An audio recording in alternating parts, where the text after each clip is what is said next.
Is it on the Mystic Moon Cafe radio page? It should be, or even in the event.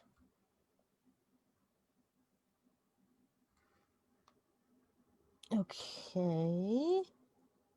I'm just putting a thing on real quick, just saying we're just Okay. live. It looks like we might have gone live. Hey everybody, Oh. let me play the intro. And Did we make it? All right. I think we made it.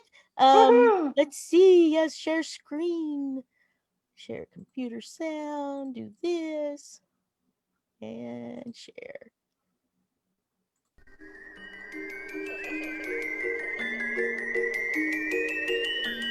Hauntings, cryptids, the unknown. Welcome to Mystic Moon Cafe Radio.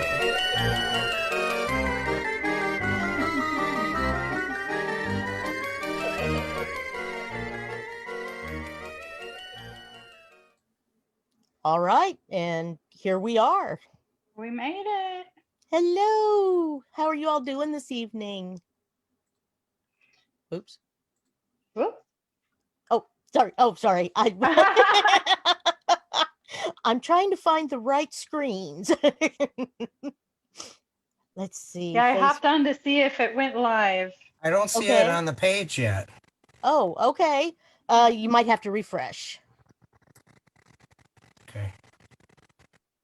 Let me see. Here we go. Sorry, everybody. I don't know if y'all are listening or not, but we're getting there.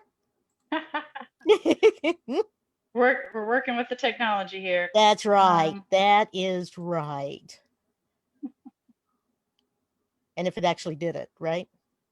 Yeah, I don't see it. I'm Anybody out there tell us if they can see are. us? There we are. Are we showing up? Okay, good. We are There's a bit of a delay. We are in the event in the discussion area. Okay. Mm-hmm. Discussion. Mm-hmm. There's that. Gonna go expand and we are in the event. Oh, look! There we are. Yes. Me looking down at my screen the whole time going, I can't see it. Oh. All right, it's up, it's running. Woo! Hey, we found it. Yoo-hoo, woohoo. All right, everybody. Well, this evening, I'm Wendy, obviously, and I've got Seth and Sonia here with me again. Hi, I'm back. Such a great co-host. I can't thank you and say that enough. Oh, you're welcome. It's been fun. Good. That's what it's supposed to be. All right. Well, tonight, I guess we'll kick off with going. Sorry, Ada needs a link. Gotta get Ada in. Yep, there we go. Anyway, tonight, Seth has requested that we go and talk about spirit attachments, both on identifying and releasing, and I will let you guys take it away for the moment if you'd like. All right, you want me to introduce the incomparable, effervescent, I don't know other descriptive words, psychic medium, Mr. Seth Michael. Thank you. I have heard effervescent before with my name. That's pretty cool. Long time. Oh man, that's funny. Yeah, Mr. Seth Michael, psychic medium. Mm-hmm. We love it. Hello. Thank you for letting me be on your show. I'm so happy to be here. We're so happy you're here with us. Thanks for contacting me and saying, hey, I'd like to be on. I've got an idea of what I want to do too. So yeah, exactly. Took the pressure off of me. Well, I've had some personal experiences with the topic, so I thought maybe if I did, some other people might identify or at least gain some extra knowledge to apply that maybe that'll help them. So I put together a little presentation and everything. So whenever you both are ready, we're ready. I can pop it on the share screens. And hello to the listeners and Yes, watchers. hello. It looks like we've got Ciara Caldwell and Aida is there, Miss Aida. They made it. And I'm not sure why Ciara is only getting a blank page. Huh. I don't know what's going on with that. Oh, wait a minute. What happened here? Can you see my... Share. I see it. Yes. I did Okay. it. Perfect. Woohoo! 1 second. There we Oh, go. are you sharing screen now, Seth? Yeah. Yes. Yeah, he is. Okay. Okay. Because I was That's going, what's happening. oh my God, what did I do now? What did I click on? I took it over. Oh, Like in man. that show where like it's all wormy and it says you have no control over your TV set. Oh, Yeah. forgot the- right. The Twilight Zone. It was Yeah. it was another one that was like the Twilight Zone. Those are cool shows. Yes, they both of are. those. Very much so. All right. Mm-hmm. So I'll show you what I got. Okie And dokie. you two just jump in if you have questions or if anybody else has questions. And I always like to preface this with everything that I do on these topics. What I'm about to present is based on mine and other common beliefs, experiences, and truths. So I would say just listen with an open mind, see what resonates. And also I've researched some too that I added what I agree and relate with on that too. So, all right. This comes from personal experiences.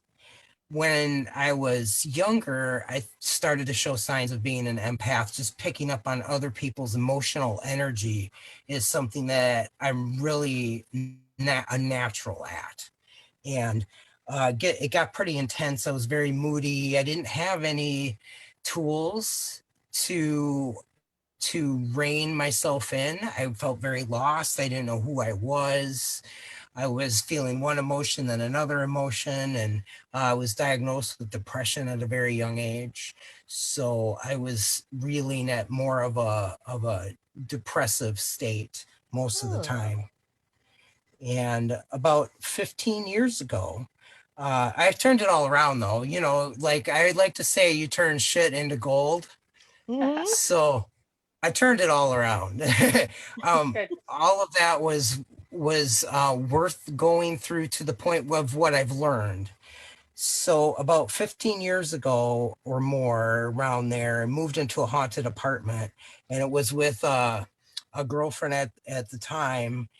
And she was seeing spirits as kids, but there was something eerie about them. She saw them as we were pulling up to the apartment, and there were two faces through the window, spirit faces.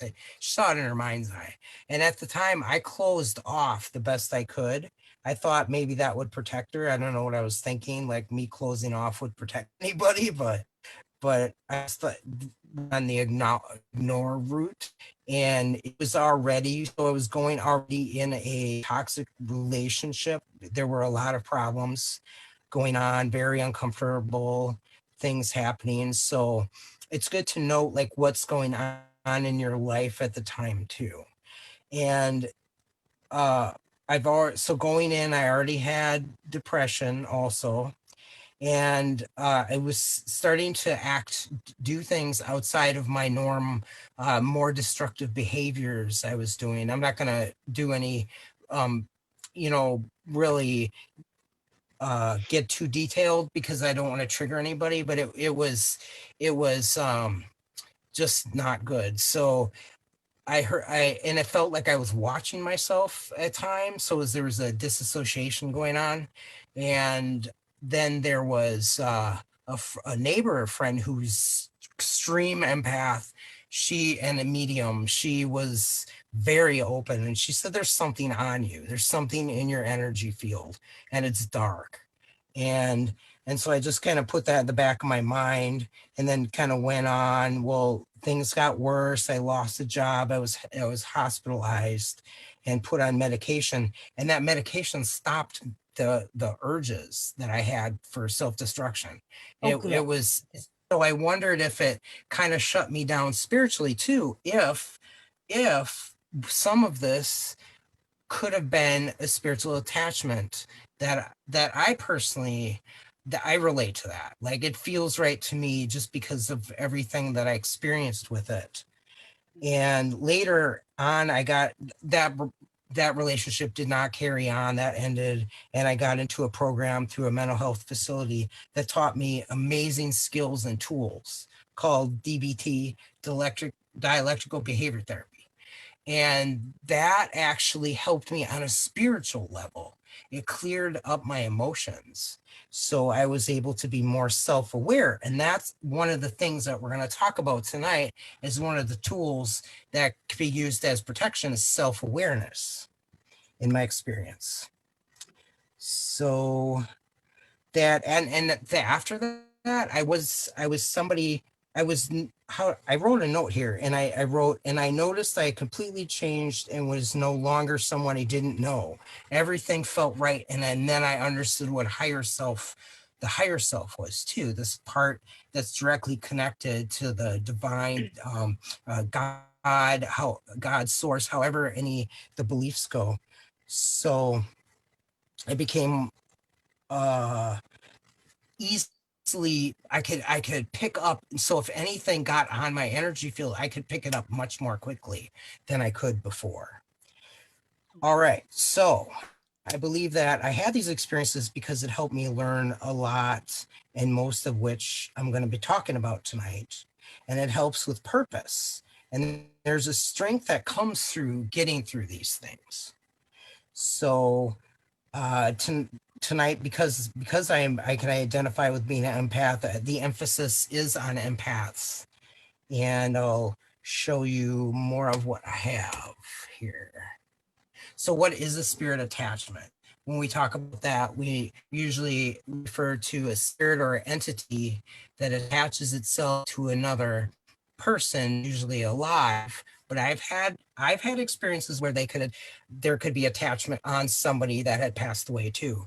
And it usually isn't willing to let go or leave on its own. Or it might just not be aware of what it's doing and not understand that it might need to go. So in my experience. So I found this spiritual attachments, the friends that just keep on giving. Sometimes I'll feel it in the form of a backpack. And I've heard other people refer to that feeling as well. So I might, let's say I'm going through a haunted location where they're with clients, and I might feel something more on the, I don't know if it's the negative side, the darker side, the heavier side of things will kind of glom onto my back. So that tells me that something heavy is there. So now we're going to touch on empath real quick too, so people are aware of what we're talking about. It's the ability to sense or feel the emotions of others as if they were your own and absorb energy from various sources much of the time. So like a big old sponge. That's why SpongeBob's so crazy. Okay, and then this is how I view empaths. This is how I view myself as an empath, and I've grown to well, I've worked with a lot of other people that identify with that, and they also feel this. So direct your attention to the solar plexus. It's like a blown open hole in our solar plexus, and sometimes these like energy tentacles could come out, or cords, and latch on to people's, sometimes spirits feeling their energy, or just what have you, depending on where our frequency is. And so I'm going to also talk about frequency and vibration too a little bit tonight. And then so if anybody has any questions too, you can throw it out in the chat room, over in the Facebook, in the discussion. And we're keeping an eye on it. So if you have questions, Seth will let you know as they come up. So it's important to find protection for that blown open hole, or a hole in the solar plexus. and put some sort of a film on there, like a Teflon film. Some people do visualize um, cocoons, them being in light cocoons, bubbles, what have you. Sometimes it doesn't work for people, but I found the thing that works the most is changing the vibration. And let's see what else I have here. So this, we don't know for sure if, I think that Nikola Tesla said this, but if you wish to understand the universe, think of energy, frequency, and vibration.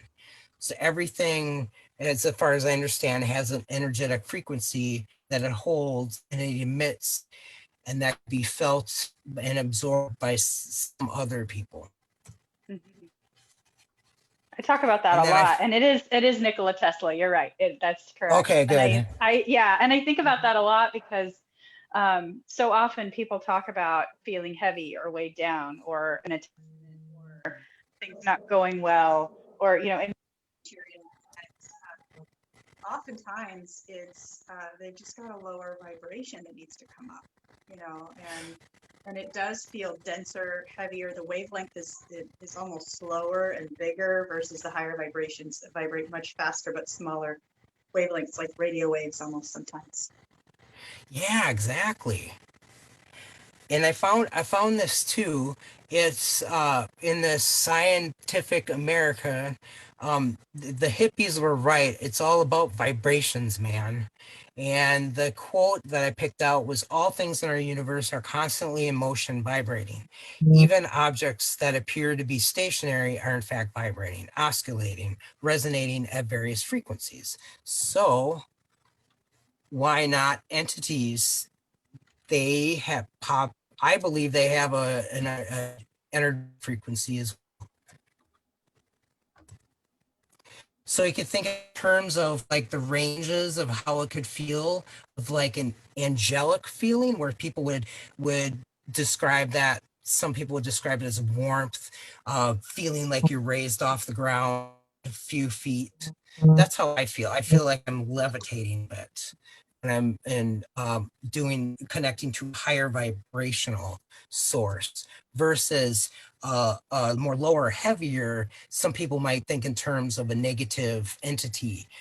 So that would be a heavier feeling with that. And for emotional energy, the examples would be the weighing. The heavier one would be the depression, anxiety, fears, anger, rage, and a higher vibration would be spiritual love, compassion, especially self-compassion, which is hard for people sometimes. So I think of it in terms of like a rock energy versus feather. And there's a whole bunch of ranges in between that people can go in. And frequency and vibration can fluctuate throughout the day, in my experience.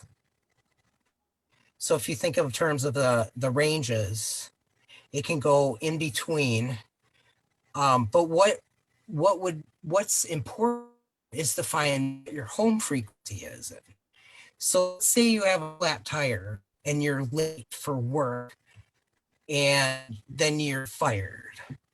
You're gonna have you could have been having a great day up until then. So obviously you're gonna be going through emotion, energy, emotions. And your home frequency, though, by what I mean that, so let's say you go through this and then you go through the things people would totally expect you would feel. You might feel confused or angry or sad or, or fear, or a range of things. But then your thoughts, your natural thinking will kick in. So if it's a higher vibration, your thinking might be more of a balanced thinking. So it would be like, oh my God, my life is over. I'm never going to get another job. I'm unhireable. That kind of frequency is a lower one versus more of a balance. Like, well, that sucks. I'm not having a very good time right now. So you're acknowledging and validating that this is not a good situation. However, I'm going to get my act together. I'm going to start listing what I need to do? Who do I need to talk to? What do I got? So then you go into action, and that's a bring. You can feel the shift. Uh, well, I can feel the shift. I'm sure some of you can feel your own shift. Like it's like even when you're having a conversation with somebody, and then you might say something that triggers a thought for them, and then you feel a shift in the conversation. It's like you can feel the difference between the energies. uh 13. So unprotected empath would, and that could be like more exposed and vulnerable to the possibility of things happening and holes being formed in our aura.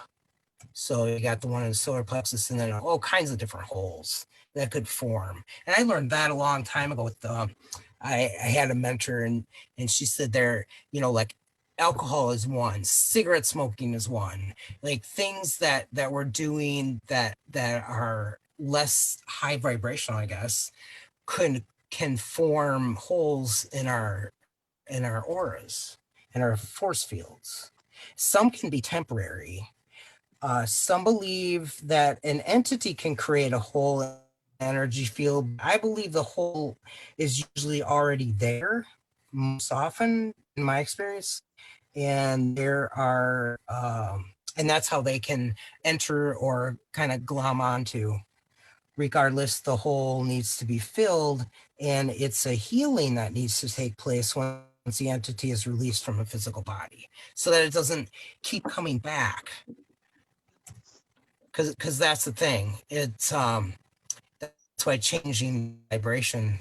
So here's the difference too, with the healthy, more the in this site they call it dirty, or I don't necessarily call it that, but it's definitely cluttered. And it gets holy to me, but it definitely could be cluttered to some others. So things that can happen that I found that could carve holes in our force fields are recent or suppressed past trauma, tragedies, a great loss, unbalanced, regulated, unregulated, intense, imbalanced, and or unregulated emotions, predisposed brain chemistry, chronic depression, etc., hardwiring, brain stuff, chronic depression, and or yes, like chronic depression, exactly.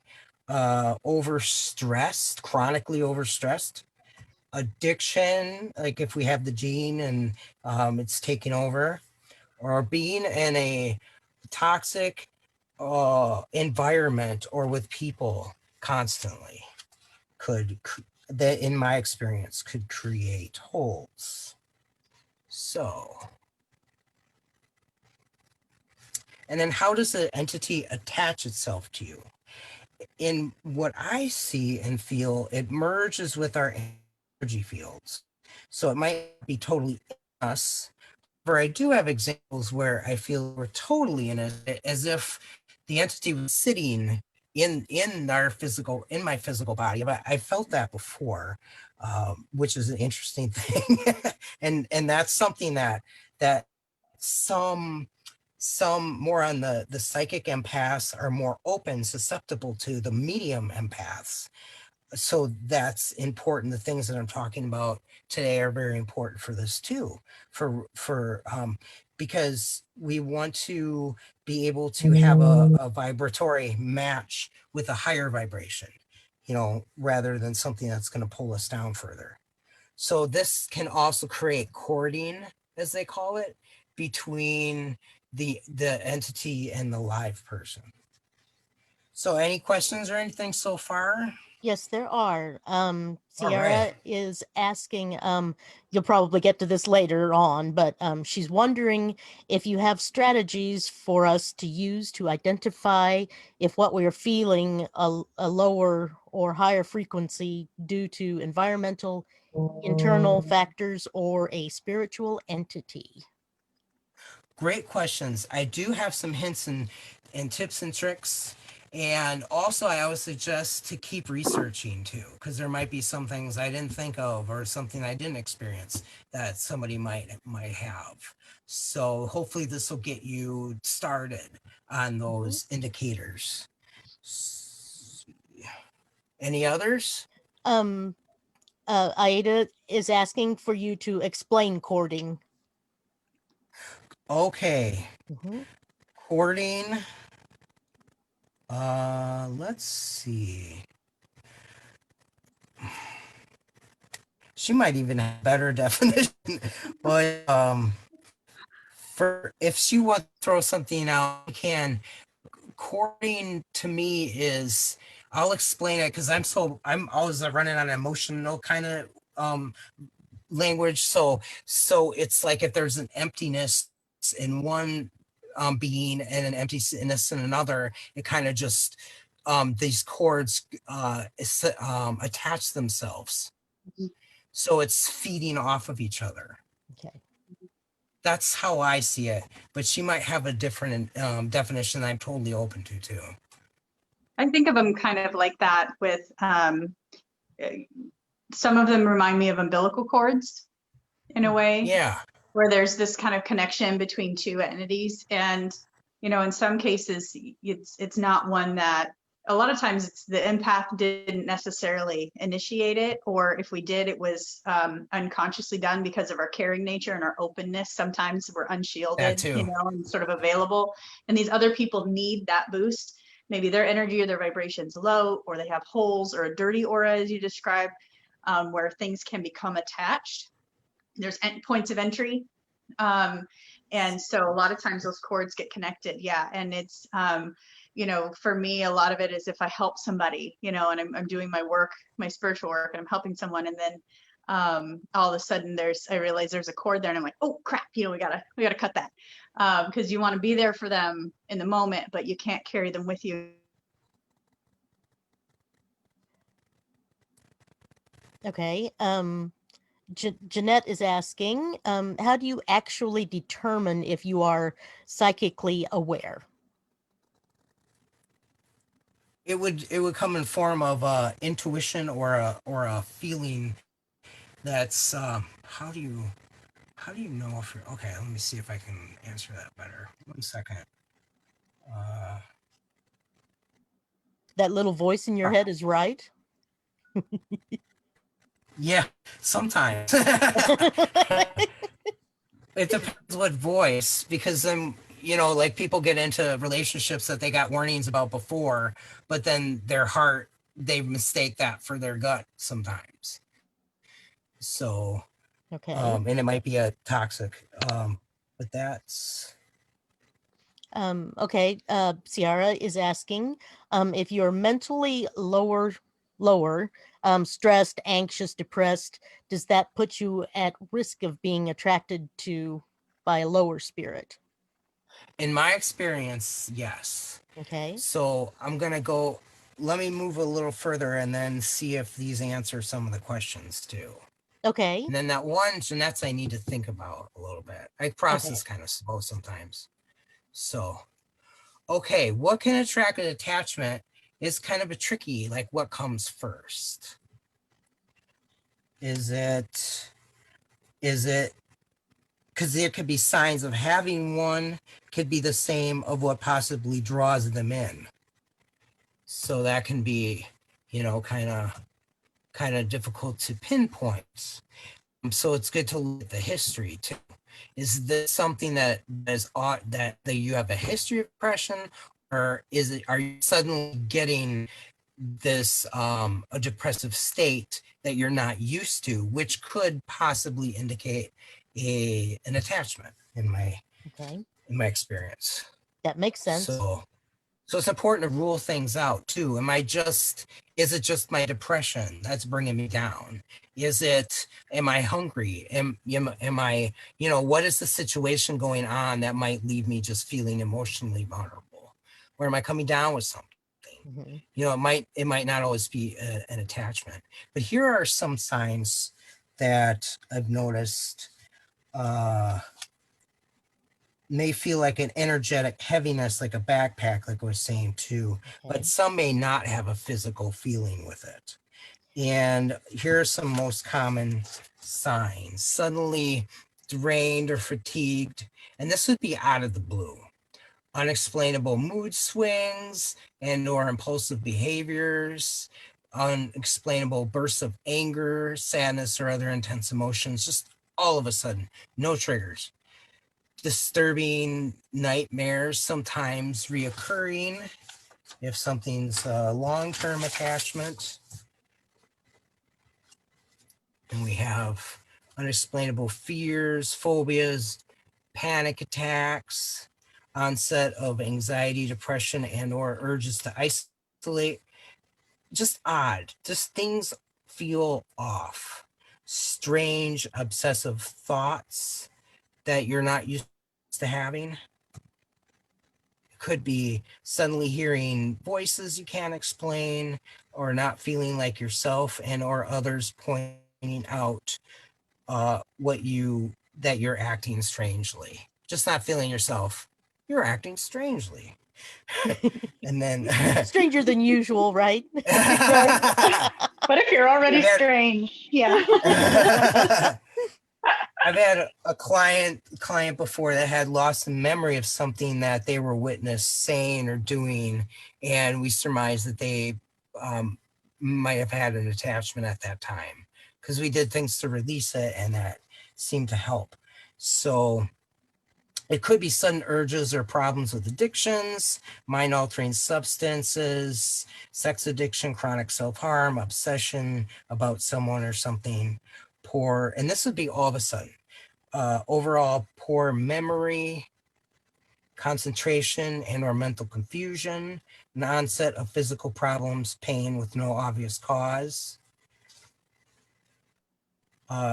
And, well, that's what that is, the pain. And then sometimes there is disturbances that happen around the people that may have an attachment in the home. They might be feeling like they're being watched or touched, followed, or wherever they go, maybe the activity will follow them, or maybe they see things out of the corner of their eye.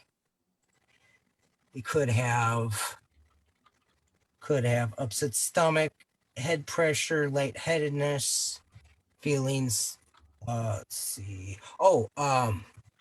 Scratches sometimes people report, or discolorations. One time we were at this place, and there was this entity I was talking to about him moving on.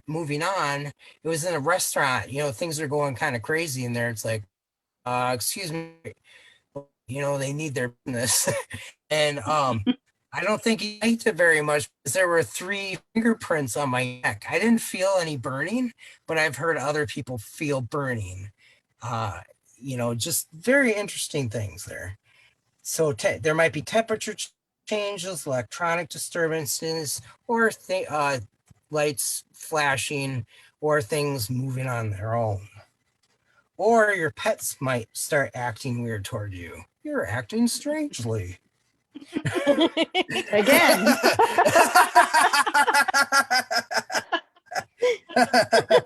I can see Augie saying that. So this is where I'm going to take a drink of ice water. All right. Can I slip a question in then? Oh, yeah. Okay, this is from Julie. Okay. Can a home that is full of people recovering from addiction and high turnover hold negative spirits, low vibrations? How can we change the vibration of the house? Oh, it would have to be people being willing to change what they're doing in order to change what's going on in an environment. Okay. So people, did she say that they're actively using now, or are they recovering? Looks like recovering. Okay.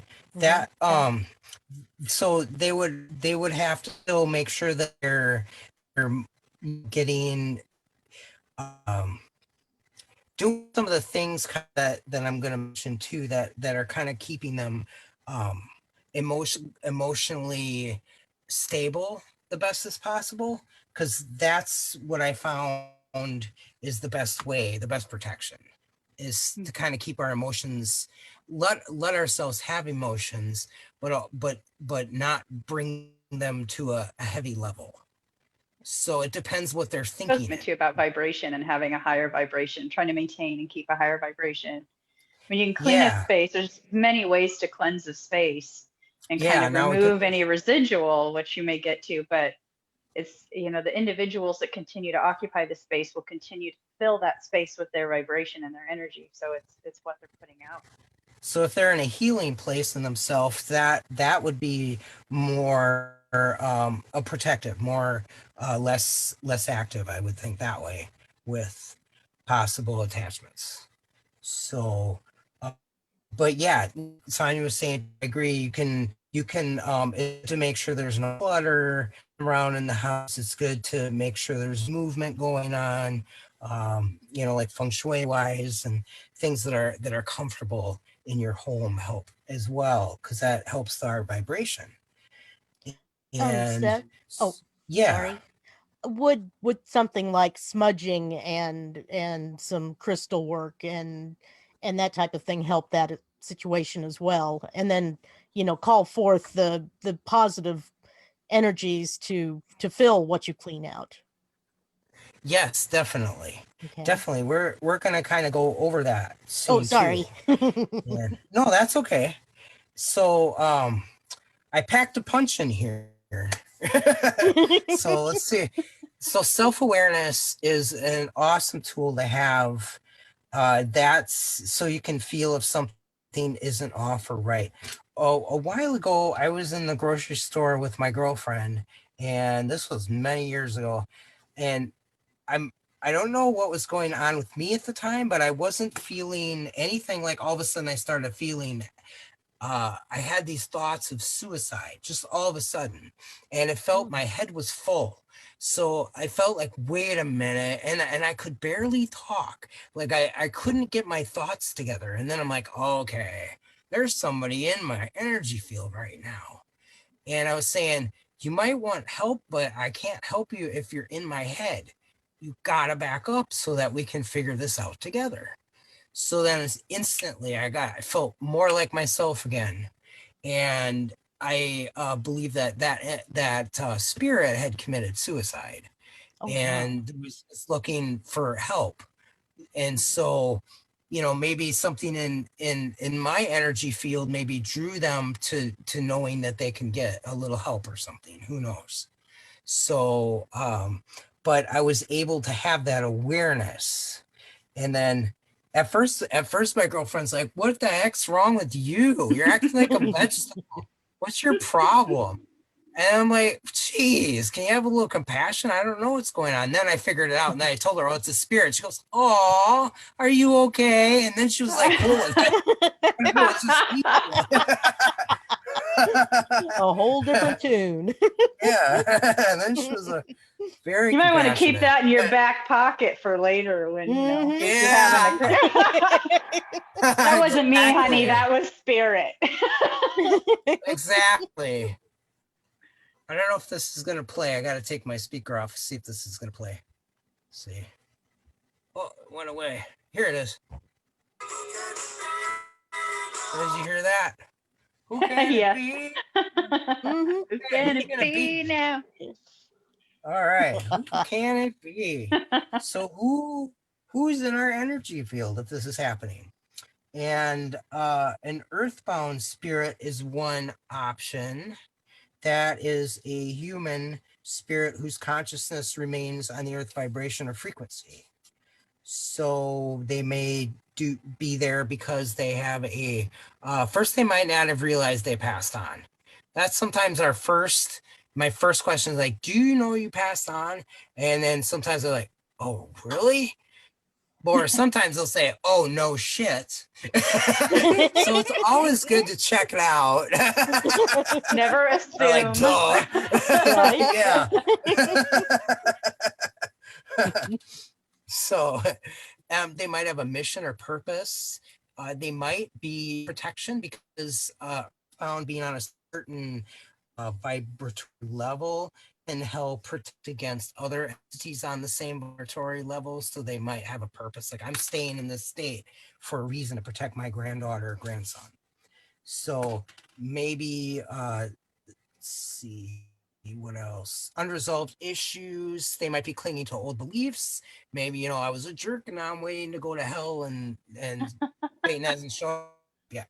So, which I've heard that before too. Like, waiting to go to hell and no one's been here yet. So Yeah, that one, so, there was that one child that you and I worked with at Port Gamble that it, he was really struggling with knowing that he could actually, what his not limitations, but almost lack of limitations were now. It's almost as if he knew he passed on, but he didn't realize he could leave. That he's not bound by that space any longer. He can leave and come back at his own free will. And that was a pretty profound moment when Seth was able to really explain that to him. It was pretty cool. yeah, that I'm so grateful to be a part of that when it happens too, because that's Yeah. pretty awesome. It really gives them more freedom. Because you don't think about that, like, then being on another person's energy field too, they don't always realize that they're doing it.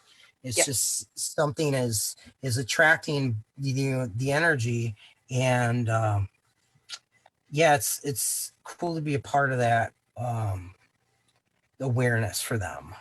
So yeah. Question in the chat room. Sierra's asking, when we say entity or spirits attaching to us, are demons included, or are those not included because not everyone subscribes to demons as being part of the paranormal world?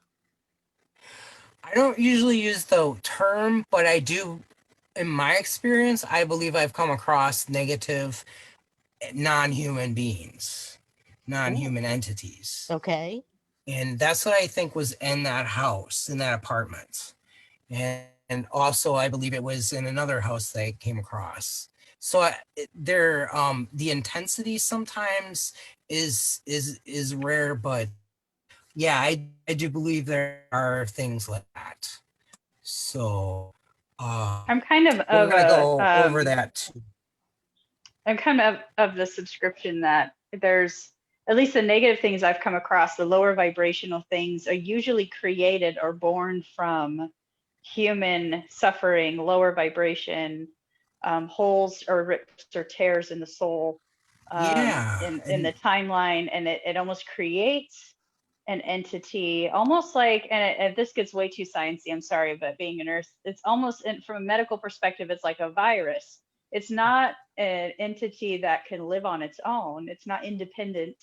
It doesn't have independent thought or movement. It's born from the pieces and parts of someone's suffering, and it needs a host, is typically the ones I see or come across.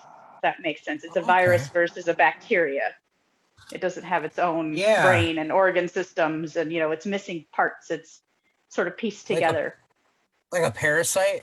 Yeah. Okay. Yeah. At least those are the ones I've seen anyway, or come across that have been lower vibrations that some might call demons, but who knows? Maybe they're out there and I just haven't encountered them. That's totally possible too. I believe that things like that could be created with negative thought forms. Definitely create its entity, because I've seen one come, like, peel off of an entity or a spirit peeled off of a spirit, and the spirit felt better, and then the other thing looked like a black creature of the Black Lagoon, but it wasn't really an actual entity, but it was. So it was same thing. It was, for me, it was kind of this tall, black, tarry, sticky thing. Okay. It was really cool. Weird. Yeah, it was really crazy. Yeah. Cool. We kind of saw the same thing. Yeah. I like that explanation very well, and so does Sierra. Oh, good. Excellent. So it's kind of mentioning before that especially with the human spirits, they don't always realize that they're merging energies with somebody. So and there's no surefire way to tell if it's non-human or human. However, they're in my experience, because sometimes, like I was saying, an entity like a spirit could have maybe a human attachment. So they would emulate, they would come across like that. So, but with human spirits, feel great sadness with, I feel more regret, more of those kinds of emotions. So for me, if I'm feeling that, it's most often human. If it's on the sad, and you could, I've come across rageful spirits, and then once you get to the root of like, oh, you were asserting to your wife and you're regretting that, or something happened. Once you get to that, they start feeling sad, so that they're dropping that hard shell and they're getting to the truth. So then there shifts to sadness, where a negative entity wouldn't have that shift to sadness, in my experience anyway. Not to quite same way with like images of people and things like, so there's like more to it. Yeah, there's layers. And then Yeah. with the negative entities, for me, I felt dread. I felt like I wasn't feeling fear, but it's almost like it was pulled from the bottom of my feet up through my body. And like, where the heck am I feeling fear? I'm not afraid. And it sometimes can come with deep despair, but humans can have that too. And then the intensity could be there. So, which humans could also have. So this is in my experience, and then some of the non-human interdimensional beings. They could come in the form of shadows, or then there's in ETs is possible. I think I've had problems with grays before. So, but I had a friend help get that taken care of, thankfully. So I don't see, they used to be peeking through my window. and then one kind of, it came in the form of a spirit. It wasn't a physical thing for me. It was more of they were projecting that they were there. And then one maybe feel or see things in like an instant, and it was like too much. I'm like, oh no, this isn't comfortable. You gotta go. This isn't cool. And then supposedly they just wanted to learn. They want to learn about people. So, Now, Jeanette is saying philosophically, centering our belief system on human only is a roadblock. There are more things under heaven and earth. And now Ciara wants to know what a gray is. A gray is a form, a species of extraterrestrial that some people have come across, that believe they've come across, comes out in forms of hypnosis or other ways, because a lot of times it's suppressed. So, and then there's traits that people identify with, and then sometimes it's the physical, but sometimes it's just the spirit visitation, which I believe happened. So that but a shadow being isn't always, I know a lot of people are saying, shadow beings are negative. They could be a part of the jinn. They're some people have researched that, but the shadow being I've come across, I got off this one medication once, and I did a cold turkey, and it wasn't a physical thing, it was a mental thing. I felt sadness, so much sadness, I couldn't stand it anymore. I took a whole thing of pills in my hand, and I'm like, I am out of here. And then this shadow being showed up, put his hand on my shoulder, and said, and then telepathically, it was a telepathic message, like, this is gonna pass. And it was like this feeling was charged with it. So then I put everything away, I took a shower, everything was cool. He sat there for a while and then disappeared. And then a friend told me they thought that might have been an earthbound that had committed suicide and was helping somebody, but I felt it was also a little flavor of another entity, of another kind of being. So, and it could have been, oh, I'm sorry. No, that's okay. Go ahead. Finish your thought. It could have been myself in another time.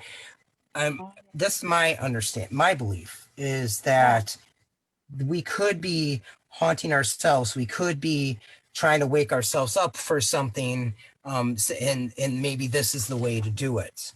Could be from another life or timeline. It could be parts of us that are not healed yet that are trying to get that done. So other realities. Yeah, and there's so much to be said for layers of alternate universes or other realities. You start getting into quantum physics, and there's, rabbit holes, figuratively speaking, as well as literally speaking, that we can go down. And, so maybe there's some overlap there. There's also, shadow figures or non-human doesn't necessarily mean it's some negative attachment or something born of our lower vibration either. Not necessarily, I guess. I mean, there's fantasy too, or what we could call fantasy. I mean, who's to say that there aren't unicorns somewhere else on another planet, or mermaids or whatever, that the reason they're in our psyche as a fantasy creature is because we've encountered them in another lifetime in another planet. Who knows? So it's, the possibilities are kind of endless. The different beings from different planets that manifest in different ways, just because they're not made of, hydrogen and nitrogen and, the matter that we're made out of doesn't mean that they don't exist. So, I think yeah, go ahead. Oh, I'm sorry. I just was thinking, I think it pays to be open-minded too, because there was this one client. He was a former CIA agent, real straight-laced, didn't lead on if I was connecting correctly or not, and I was seeing fairies and a fairy king and a dragon, and he has a dragon named Nora. Everything made sense. Yeah, that's awesome. Yeah, we can't assume. But he didn't lead. No, and I was like so grateful that I was open enough to see all that, and not have that closed mind where no, that can't exist. So then I would have missed that opportunity. Okay. Now Barbara is asking, assuming the possibility of reincarnation, have spirits ever let you know that they intended to do so? Not in a verbal way, but in a feeling way. Like, oh, okay, that made sense. Like Empathic. in retrospect. Yeah. All right. And Maureen is, oh, sorry. I was wondering, I'm almost done. How about I get through it? Okay. And then, because I might answer a question. Okay. And then I'll be able to, because I got this on my mind. Yeah. Okay. So thank you. Thank you, everybody. So if you're comfortable with it and you feel it might be human, you can, even these questions, if it was a non-human, it's not going to disrupt anything, but I usually would start with the human. Do you know you passed on? Your body stopped working, but you're living on. You're safe. You're loved. You even ask your loved ones that passed on to come and help you, to show you your options of where to go, just so you know you're in four walls, you're attached to my energy field, and you might not know you're doing that. That kind of thing is just like giving them a springboard of reality. And then some spirits or entities are there because we've created a safe space for them. So it's we need to change the environment. That's what we're talking about, changing our vibration. So it would be one couple ways to do it is through our perception of things, of our situations, and watching our thoughts. What kind of vibration are our thoughts causing it? Because if you're constantly in doom and gloom, you can I can feel that. If I'm very pessimistic on something or worrying a lot, I can feel a heaviness come over myself. So not everything is an attachment. It's just some things that happen with us. Okay, so there are things you could try if you feel it's a non-human. What one is, you could ask your spirit helpers. So some people work with their spirit guides, their maybe ascended masters, Archangel Michael. There's I know somebody used to call on Bridget the Firekeeper. There's Saint Germain. There's countless number of entities waiting to help us. For me, I usually call on Archangel Michael if I feel that there's something that doesn't feel right, and I feel afraid and I'm not able to think straight, and I just need it out of there. So there's this I was raised Catholic, so defend us in our battle is how it starts, but I changed it more to what my belief system is. So I say, Archangel Michael, please make your presence known and protect us from this negative entity and energy. I humbly ask the power of God. So that could be any belief. Please remove all negative entities and energies around it and take them to the highest, greatest good for all involved. So, and then there's another one, if anybody wanted to come back to this and take a picture of it. It's somebody that a client passed this to me once, and that helped them. It's a script for removing negative entities. So I think it's coming up where, let's see. So this is calling in more of the angels, Archangel Michael, Uriel, Gabriel, and the mighty warriors of life on earth. Or what I say, this is what happened. I was giving a reading not long ago, and they were a medium, and they said, there's a attachment on you. They didn't say what they were, they didn't say what they were feeling from it or anything. And I'm just thinking, oh, okay, well, really, we're focusing on you right now. And I just kind of kept it on the back of my mind, and and I was going to deal with that later. And so when I got home, I don't know if it was power of suggestion, but I did start to feel like things. I didn't feel like myself. I was more moody. I didn't have any reason to be grumpy, and I was just really grumpy, and everything sucked. And I didn't like anybody at the time. It's just like very different than what I normally am. And so I'm like, oh, well, maybe there is something that followed me. So I would say I released, and I tried a couple things. I tried talking to it. I tried, doing whatever I could. And then I smudged myself. I did salt, washed with salt, and that still felt it. So I released this entity and energy with love. And I asked for any and all invitations, contracts, and or agreements made in any lifetimes, subconsciously or consciously, to be ended, broken, and made null and void.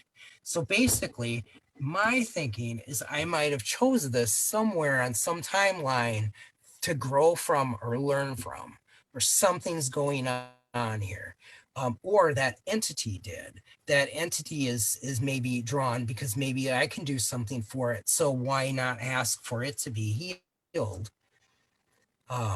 I give up freely what is no longer serving me. I can release it to create space for what inspires me. That's just another thing I found you could say. But I have a friend that calls them the nasties. so the other greatest protection is love, is because they might be needing something. They might be broken at some point. We might be broken at something's going on with us, and it matches. So there be healing that be needed to take place for both, I would think, in some cases. And then there's the cord cutting ritual that there's other people have other ways to do it. I really like this one. It was from Forever Consciousness, how to cut etheric cords. But always make sure that if you do cord cutting, to work on the healing that needs to take place where that hole is, then to fill that, because I think we talked about that a little bit. And this one is, dear spirit guides, I call upon you to help me heal, let go, and heal any etheric cords that are no longer serving my higher purpose. I ask that all cords attached to me that are not aligned with love, light, positive attention be released. Help me to release them and surround me with a healing light to protect me from future attachments. Thank you. Okay, so this is a wrap up here. It's some effective ways are a new perspective. Like, wait a minute, I'm going to get through this. I'm going to see what I can do on my own, try this, and then asking spirit helpers, because I don't think we're supposed to do a lot of this alone. They're there for us. sometimes it's necessary to go outside of yourself and ask for help. Energy healers, there's processes that Reiki healers can do for things like attachments. Shamans might be requiring a soul retrieval or for the entity or yourself, or they would make that determination. Some mediums work with entities and helping release them, and some Wiccans or witches, they also have processes they do, and sometimes people are more comfortable with clergy. So, and then for me, meditating and praying help. Like meditating is listening and praying is talking, is how they say it. So it's asking for a solution and then meditating, waiting for the answer, because maybe there's a huge revelation that's going to come with why is this happening. And then raising our is vibration. asking if you can go back one page. She wanted to take a picture of what you had. Oh yeah. Okay. That one? I think so. What's the matter? Baby's crying, huh? Uh-oh. How's Jazzy? She's doing okay. She's hanging in there, right? Oh. You're hanging in there. 18 years old. Oh, I'm wow. 18. 18 years old. Goodness. All right. Goodness. Okay, hopefully she got that. Hopefully so. Mm-hmm. Okay. And raising vibration. And then are we blaming an attachment? So I think it's really important to do self-reflection. So to kind of see, and what have I learned from this experience as well? So to do detective work, like what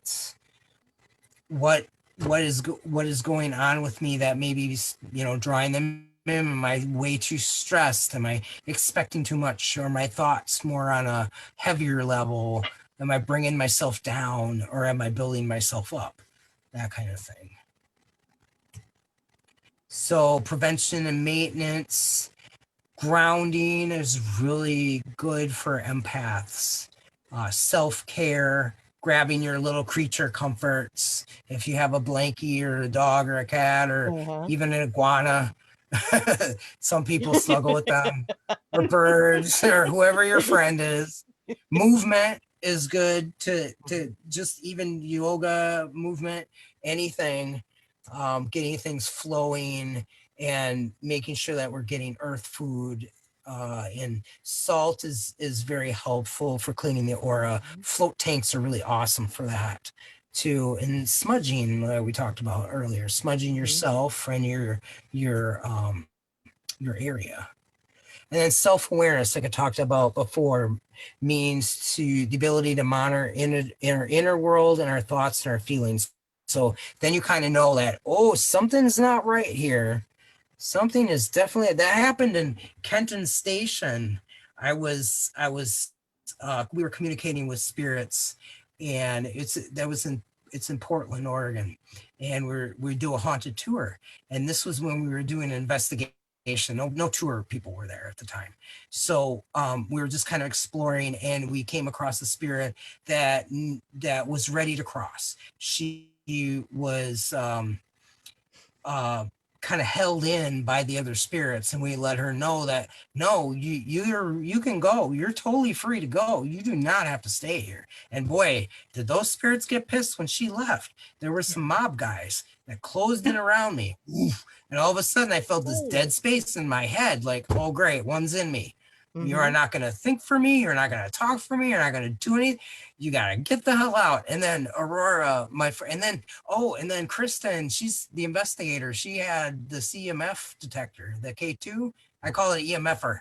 The K2, it went all the way, I think it's to red. Right? That's when there's off in my stomach, like all of a sudden. And then she said there was heat rippling out. And then my back was cold. So Aurora said, emit love. So I thought of my mom. He thought of his mom, the spirit, and fell right out. And everything went back to normal. The EMF went right to normal. So So thank goodness I had self-awareness to know that something's not right here.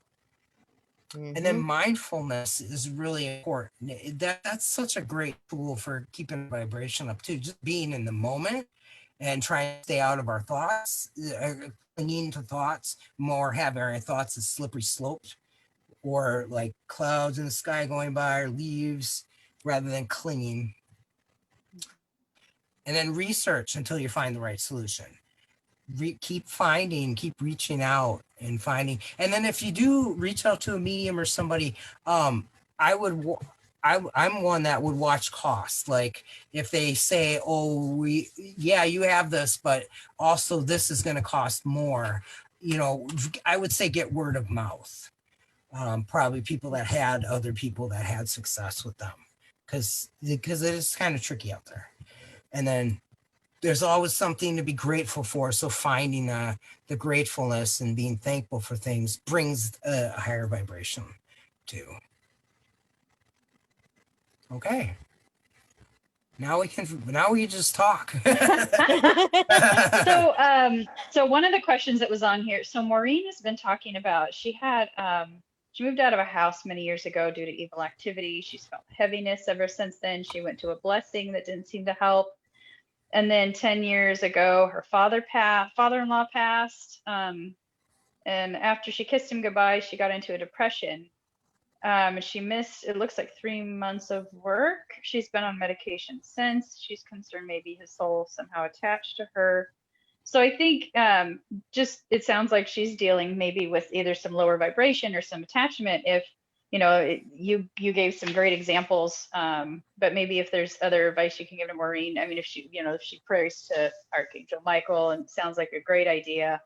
And doing and then things to take care of herself. And release, cutting cords or consciously release it. Like, I'm ready to release this. I'm ready to get on to the next adventure. I'm ready to get through this, whatever I'm going through in my life, ready to face it. So that kind of thing. You might want to start accepting you not like or agree with your situation, but because some people are in a home situation that they can't stand, and it's constantly bringing down their vibration and making them vulnerable. So what would need to happen is okay, first reality acceptance. Like, this is the way it is right now. What can I do to survive and thrive somehow? What are my options, rather than going, this sucks, I'll never get out of it, nothing will change. So to watch the thoughts too. And this is everything in my experience. And there's other, and I still say to research too, to reach out to other people, read books, and there's the ABCs to spiritual attachments. I haven't checked that one out yet, but I saw that there's books. So yeah. Now, she was also 30 years ago, she had to move out of a house due to evil activity. Ever since then, she's felt heaviness. She attended a circle with a shaman blessing, but it didn't help. More of the same of what you were discussing just a minute ago? yeah, and I would do me personally, I would do some praying on it too, like asking what to be led to where you need to go, to how to get this knowledge. Because that's what I did for years, and I was having those emotional difficulties. I just kept praying, I'm ready for my purpose. I'm ready for an answer. I'm ready to figure out a way out of this mess. And eventually it happened. So I'm a big believer in that, and asking for help, and then just being patient as possible and watching for the signs, because you got to be willing too, because there could be a whole bunch of signs, going on where you're just like, oh no, people are asking, this is suggesting things, and you're just like, no, that's not going to work. That's not going to work. That, it's just closed to everything. Got to be willing to try different things, in my experience. That's honestly what I did. Willing, right down to your soul. Yeah, right. Because we've met some people with attachments that we feel that they're not ready to let go of them. There's something in their subconscious, and that might be sometimes that would be a shaman help. For the soul retrieval maybe, or something.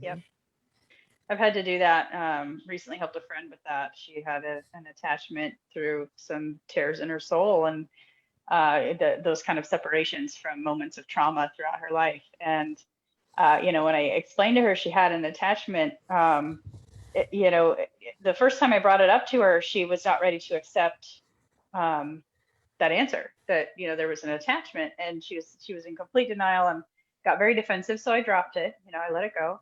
Many years later, she came back around and she's like, I don't understand why these things keep happening. I don't understand why there's continued negativity. I don't understand why I'm always depressed, or why this thing's, I'm constantly in this black cloud and things keep occurring. And I'm like, well, it's the attachment. She's like, what are you talking about? Remember when we talked about?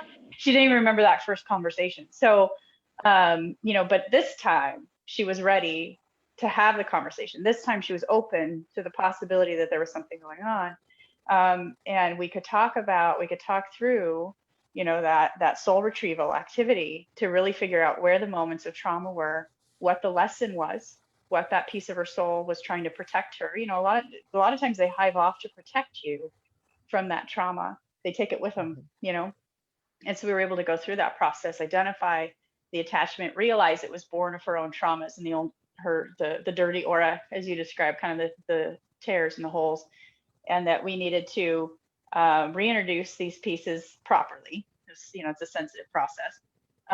Patch the holes, raise the vibration, ground, shield, pray, set a good intention, do some protection. A few jars never hurt anybody, full of crystals and salt and sage, right? So, do a little bit of that work, some home protection, some self-protection, and I blessed an amulet for her that she wears, just to create that environment of a higher vibration where she can heal in and do the work, and reintegrate those pieces. And man, just the realizations that come from it. And it was the kind of that first conversation, as I said, I never, it's ethically, I don't approach this without permission. So, we first talked about it, I said, do I have your permission to journey on your behalf, figure out what's going on? And she, of course, yes, I need to figure this out. I said, are you open to what I bring back? And that's always the hard one. Are you open and you're willing to receive the feedback I bring you? Because one thing I've learned is when I cross into the spirit world, they do not pull punches. It's it's real. It's real shit.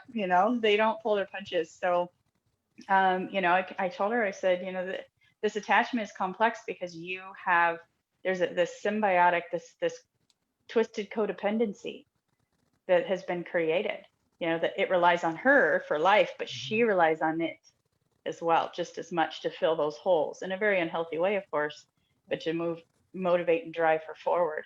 And so it was really that kind of twisted, morphed codependency that was created in her subconscious she wasn't even really aware of. And like, to let this go, essentially to kill it, and not really to say it that way, but to withdraw the energy from it, and kind of let it dissipate. You don't ever want to release those things out into the wild, but to draw that, pull essentially her essence back from it. It was going to take some work, and she was going to have to cut ties with things that were feeding it. So, there's definitely this codependent relationship that can form sometimes, especially when you've had this attachment for a long time, that's feeding this depression, or something.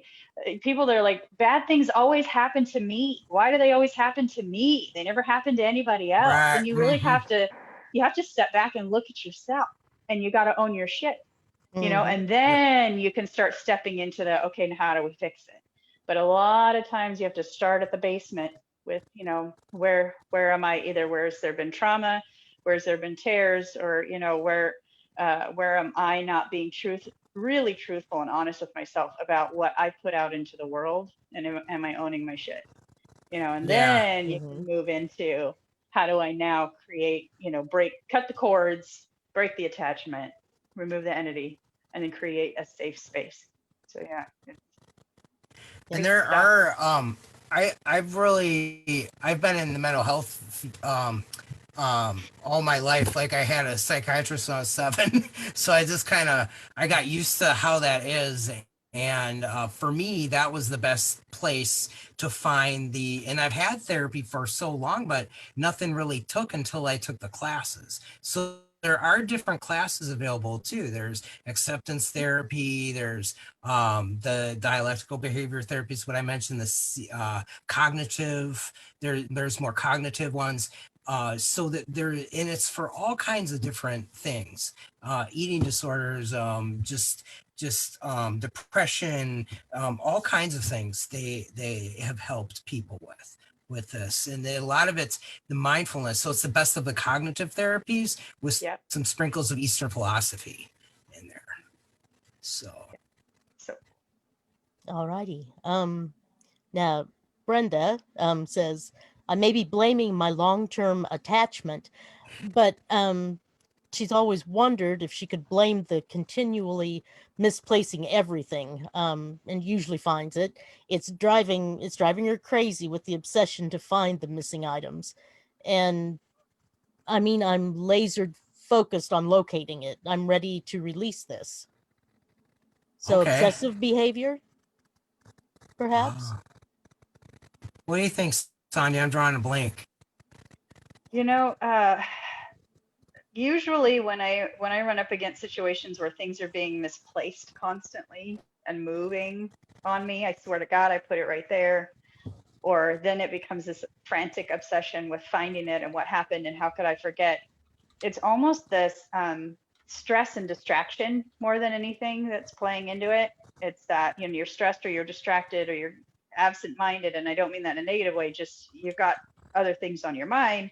And so where you put your keys just isn't important at the moment that you set them down, or it's out of pattern. So when we're stressed or we're distracted, we do not follow our normal pattern. Check out a noise. I'll be right back. I'm sorry. I gotta check out a noise. Okay, no worries. Okay. No problem. Like, I wonder if there's a spirit ringing his house. Oh, well. But yeah, something's going bump in the night. Right. So Ooh, usually yeah. there's some sort of like a distraction or something going on that's creating you to break from your normal pattern where like, I always hang my keys on this hook. Well, today you didn't because you were, your mind was somewhere else, or the phone rang or somebody ran by, you get distracted, you get stressed, things get misplaced very easily. And then what happens is this sort of energetic pattern, like a snowball effect, starts to happen because now you're in this panic state because it's not where you left it.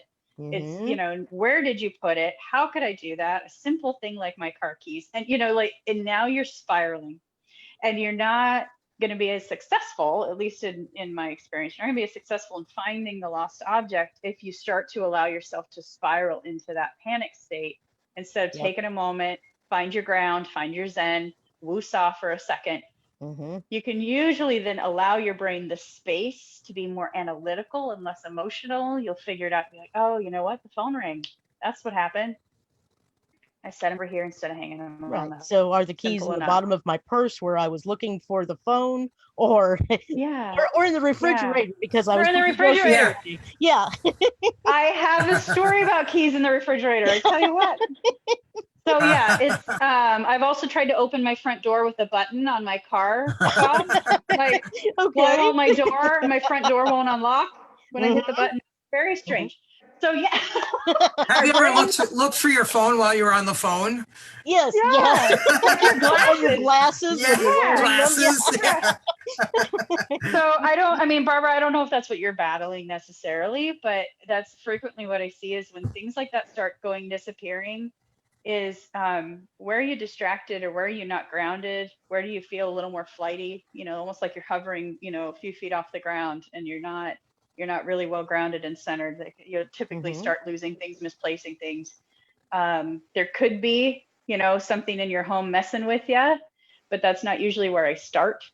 Right. I usually start with where are we? What do we control? Which is us, which is much easier to.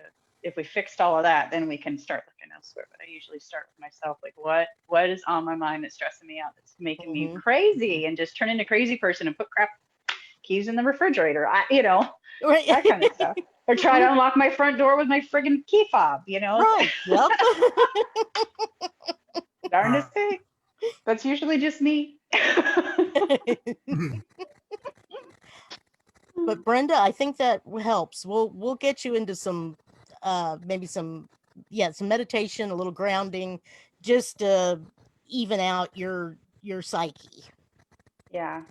Just give yourself and your brain the space. Just take Yeah. a moment to breathe Yep. and allow your brain to come down off those like and let it think for a second. Okay. Let me see. I guess we go with Barbara this time. Her twin flame passed away in August. When he passed, she never saw his soul leave his body, which is something she usually does when someone passes. About a week after, she started having strange things happen. Swarms of butterflies, dragonflies, cardinals in the yard, and praying mantis keep getting in the house. She also keeps getting dreams of him giving her. Where did I lost? A new face and a new name. Okay, all right, thank you. Yeah. Yeah. No, I'm reading along. So I'm looking down. I've got my Good, I'm glad. iPad. Yeah. Getting dreams of him giving himself a new face and a new name. Is this him telling me he's coming back? Seth, do you have an answer for that one? The first feeling though is like wanting to make sure that she knows he's okay, and that and I kind of feel like he's going on a new level, like he's upping a level, expanding. So that could mean coming back in a new life. That very well could be. Cool. Okay. And Jeanette's now using tapping to work at releasing That's negative another emotions. thing. Okay. Yes, thank you to that. Yes, that was, I forgot to mention that. And then I left off some stones that are good. Are black tourmaline is really good. Some people prefer hematite or black obsidian, smoky quartz, and did I forget something else? Yeah, I think that was one thing I forgot. I have a piece of petrified wood with some quartz that's embedded in it from Aurora, actually, that I use constantly. Awesome. Yeah, it's for grounding, and it is so chill. Like you hold I it, love you're her just like, stuff. whoa, yeah, it just totally sucks you down. It's so grounding. It's awesome. I love that. Oh my God, it's so cool. If I'm like my vibration's starting to like, take off for the hills, I have to I grab that sucker and it just pulls me right back. It's awesome. So yeah, find a stone you resonate with that kind of brings you back down. It's nice. Or like you were saying too, an amulet or something also that has energy, something maybe blessed, and or you could even bless it, put energy, vibration, energy into that protection energy. You could pull that from. It's way more effective when it's your own intention and your own vibration. It's way more effective than if someone else were to do it on your behalf. Yeah, exactly. Like when you're in a good space, that's a good time to do it. When you're in a good space. Yeah.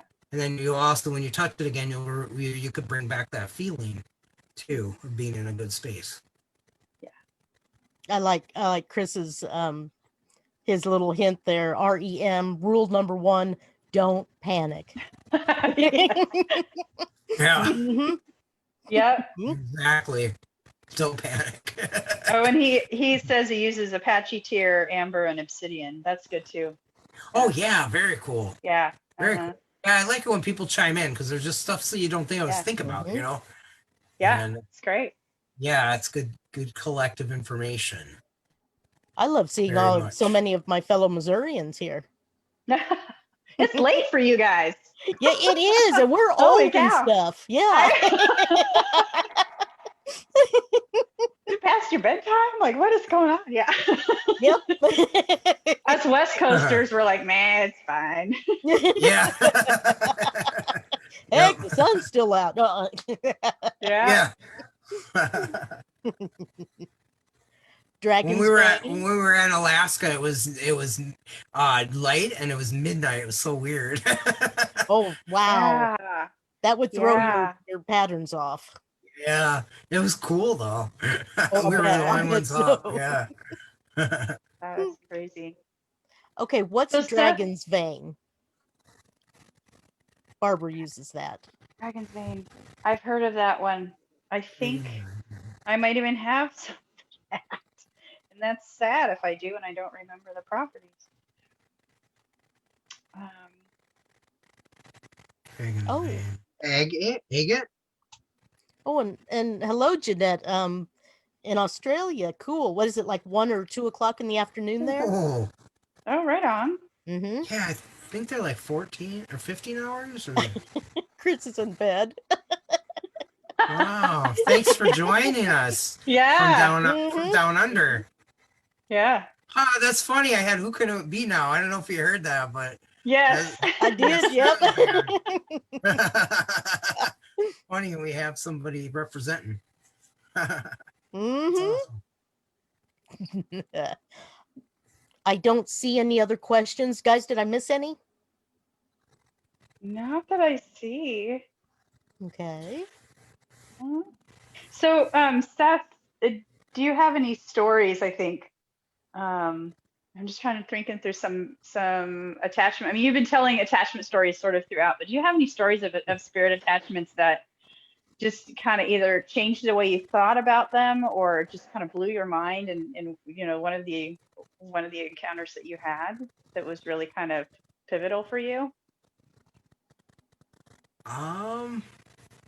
What was it was the more darker ones that just kind of made me think that, okay, I think there are, in my experience, that there are things under other entities other than, like, it gave me that understanding that they're very well, I mean, they didn't feel human to me. So it gave me a greater understanding, and that also made me think that, you know, they might not all be malicious either. They might just be benign, but they're just drawn to our energy. So it's not always them doing it to us, is another awareness that I had. That sometimes it's just matching, and then we need to change that. You know. Aida's asking, Aida's- when you help people cross over, what do you do? She's She a little says, I have a insistent. question. Hello. Yeah. Okay. Aida, I There's love a her. little lag. Sorry, Aida. Yeah.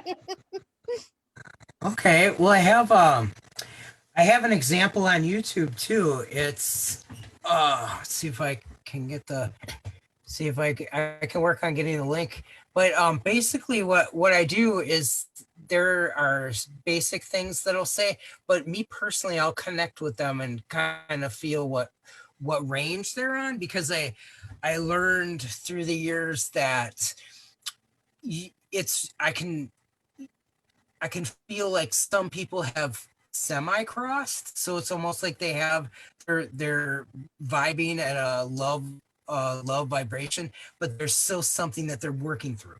So they might be on the what do you call it, like on the range there. They're not quite finished with what they're doing, but they have a purpose for being more on the heavier side in some ways, but in other ways they're completely connected with the other, the vibration love that's available there. So I was just gonna. Well, and you talked about a little bit some of the things you do, you know, where you just sort of start. Are you even aware that you've passed? You kind of start that's with how sort I of start. kind of a Q&A, and then, you know, and I don't know about you, for me, my approach is, I'm not ever going to force somebody to cross over. When I talk to spirit, I don't want to. I don't think I'm you less can. intrusive. Yeah, I'm less intrusive, so I'm kind of like, I hang out with them like I would a live person. And, you know, I figure if they want to leave the conversation or leave the room, they're free to do so, but I'm not going to tell them to get out, you know, because that would be rude. And not really my place. Because like you said, some people are still working on stuff. Some people are here to help or guide others, or teach. And I don't want to impose my thought that, oh, there's a spirit here still on earth. You got to go. You got to go. You're dead. No, that's a misconception that a lot of rookies have. Yeah. Some people that just first start, the people that first start out, they often think that, oh, I must need to help them. But it's sometimes it's a matter of just letting them know, hey, you know, you're free to go at any point. Yeah. Just, you know, just when you're ready, if you're ready. Yep. And you don't if ever you're ready have when to. you're ready. I always say that too. Yeah, and I've held, there's been a few people I've been with at the moment of passing over, and each time that has occurred, my conversation with them, usually they don't cross. There's a hesitation because they're worried about those they're leaving behind, right? There's always this Oh yeah. hesitation because they're still attached to the people here alive in the flesh. And so a lot of my conversation with them is, you know, your time has come, right? Your body can no longer support the soul, sort of a conversation. And do you, you know, they're concerned, they're worried about the people. So we walk through that. We talk through the worry and the concern they have for those they're leaving behind, and how will they do without me? How's it going to go for them? Or do they know I love them? And do they realize I'm passing? You know, all those kinds of things, the worries.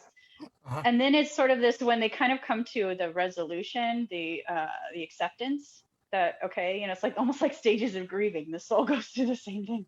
You know, they come to the realization that, okay, this is actually happening and I am passing on. I kind of go through this, do you see your loved ones on the other side? Kind of like you said, it's like, do you see them?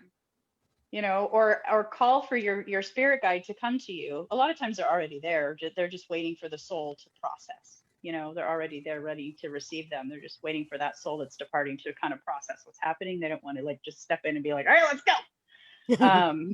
So, you know, they're usually waiting in the wings too, of kind of, you know, waiting, letting them know they're there, but not being pushy. And then it's sort of that, you know, I almost, for me, symbolically, it's almost like they turn their gaze, like they shift from, you know, seeing the present day in the flesh and shifting to seeing the spirit realm, you know, and that's just sort of how I visualize it. And they shift their gaze, and then they can see through the veil, they can see the other side. And then it's like, yeah, and I call that part the spiritual shower. Yeah. So there's almost like this, okay. They have this aha moment, right? And then it's like, yeah, see all that? That's for you. You can go there. I'm not going to tell you have to, but go for it if you want to. You know, your spirit guides are there, your animals, your pets, your animal guides, whatever you're connected to, all there waiting for you. Cool. Now, Cassie is telling us, or asking, how do you go about a situation where you've moved into a new place and feel as though you are the intrusive one? She feels like there is something in her new place that has been there a long time, and she doesn't want to offend or upset it. Yeah, good question. So you can state that and just say, that's what I would do. But I would give the option for moving on too, if they wanted to, because they might not realize that there's more for them on that side. There's answers to their question. There's nothing but love. They can see all of their lifetimes. They can find their loved ones. So I would say just something to consider if you haven't yet, because, you know, this is, and I would carry on your house, or I would, you know, take care of whatever too, like if it's a house or apartment. So that's what I would do. I would just give them the option. I've had a house I lived in that was inhabited by the ghost of a young girl that had passed there from an asthma attack. And it was her home, and she didn't want to leave her home. And again, so like I said, I'm not going to force anybody to go. And so it's almost like I formed a relationship with her, like we're roommates, you know? So, you know, approach that entity if they don't, you know, if they want to stick around, or they have a purpose for sticking around, or they're working through some growth while they're here before they pass on, or, you know, whatever's happening. Like Seth said, first remind them that they're dead. I mean, in a nice way, you know, you're not alive anymore, right? So that they can then make decisions with all the information, the full deck of cards. But if they've chosen to stay fully aware of their state, it's another roommate. That's kind of how I look at it. If they're not doing any damage, you know, just let them know, hey, I've moved in here. Looks like we're going to be roommates. You let me know what area you want to stay in and you want me to stay out of, and I'll let you know what area I'm going to stay in and want you to stay out of, so that we're not in each other's way, right? A lot of times spirit will have a room they like, and that's kind of their space, and it's like, okay, cool. I won't sage that corner. I won't kick you out. It's yours. Yeah. Very good. Yeah, we had this one guy that owned the house, and the family moved in, and he was pissed. He wanted everybody out, and there were spirits there too. And I was helping a couple others crossed, and he's like, "Thank God, get rid of the rest now." And he just wanted everybody. He didn't want anyone to live there, and so I had to tell him the reality of things too. Like, okay, your name is no longer on the deed. You no longer own this house. And that is the sad reality. However, it can be a happy thing because you're no longer tied to them. You Right. have so many more options. You don't have to stay here. Everything is, they were preserving things for him. They took care of things, but then he had a lot of bottles of alcohol all over the place. There were a lot of nude magazines, porn stuff. And so I kind of felt like he had an attachment, and that was what that black creature of the Black Lagoon was when I asked that to be peeled off of him. And then that's kind of a funny story because then it went off into the bathroom, and I yelled for the investigators. Investigators, get in there quick! And they go in there, and I don't tell them why, and then they just hear a tapping. They hear a tapping on the window. They're like, "What's going on?" I'm like, "Creature in the Black Lagoon just went in there. You send us in there with it?" Well, isn't that No what you warning? do? Rude. Yeah. Then there was a guy Lord, with an that's axe in the other room. But he was just a handyman. Oh, that's funny. Yeah, it's sometimes I think when spirits stick around because of things, attachments like that, they don't yet have the full perspective that they're awarded when they cross over. They don't Right. quite I agree. yet have the connection to that universal love or unconditional love vein yet, and that wider gaze. And so even though they may be where they passed on, they won't let go of those earthly attachments yet because they haven't really had that opportunity to see it from a different perspective yet. That's why I don't think you can really force them. No, because and they're so not matching that.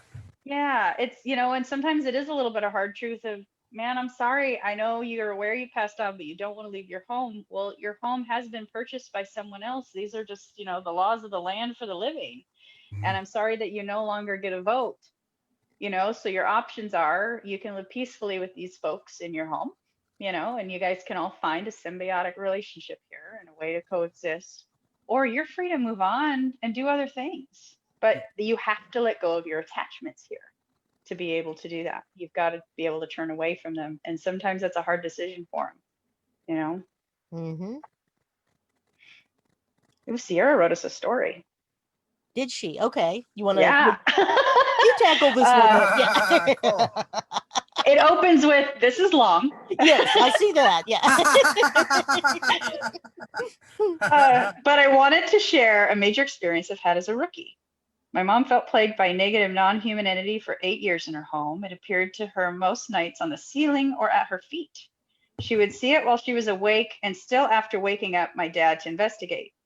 She told me about it for years, and I thought it was sleep paralysis, but she could talk and move.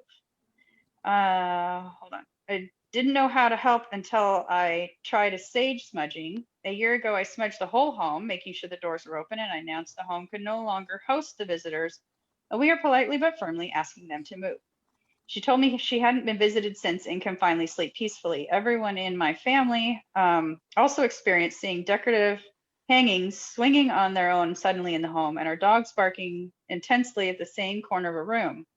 My dad, who's a vocal disbeliever of all things paranormal, even told us he felt someone get in bed beside him. He thought it was Mom, and he felt her acrylic nails drag across his back when he laid down, and when he turned around, no one was there. Ooh. It all went away after I smudged the home. My dogs don't bark at the corner anymore. Well, you did it. Congratulations. Good Yay! work. Job well That's done. awesome. But if I was your dad and somebody put their nails down my back and nobody was there, I'd have the heebie-jeebies. Yeah, for Oh sure. yeah. Yep. Yeah, Yep. that might be the big one right there. Yeah. Oh, thank you. Yeah. Yep. That's where we set healthy boundaries. Yes. If we're going to coexist, you don't touch me, and I won't kick you out. And I won't exercise you. Right. Yeah. Yeah. That's what that little girl, I swear, I was in college and I worked 2 jobs and I rarely got sleep. I had to break my sleep up. I'd do 4 hours and then work for 8, 4 hours, school for Wow. 6. And that was sort of my life for a while. Mhm. Don't do that, kids. Disclaimer. Yeah. Bad for your health. And so what sleep I got was very precious to me. And so I was home alone. It was just me in the house. It was me and a bunch of women renting this house. It was kind of cool. Whole nother story. So we're renting this house, and I was the only one there. We just moved in, and none of our boxes had been unpacked yet for the kitchen or anything. It was just like my mattress on the floor, and I'm like crashed because I got to get up, go to work, and then eventually unpack and find socks at some point, right? So I'm crashed out, and I hear pots and pans banging together in the kitchen. Okay. And I wake up, and there's nobody home. None of the pots and pans have been unpacked. Everything's empty.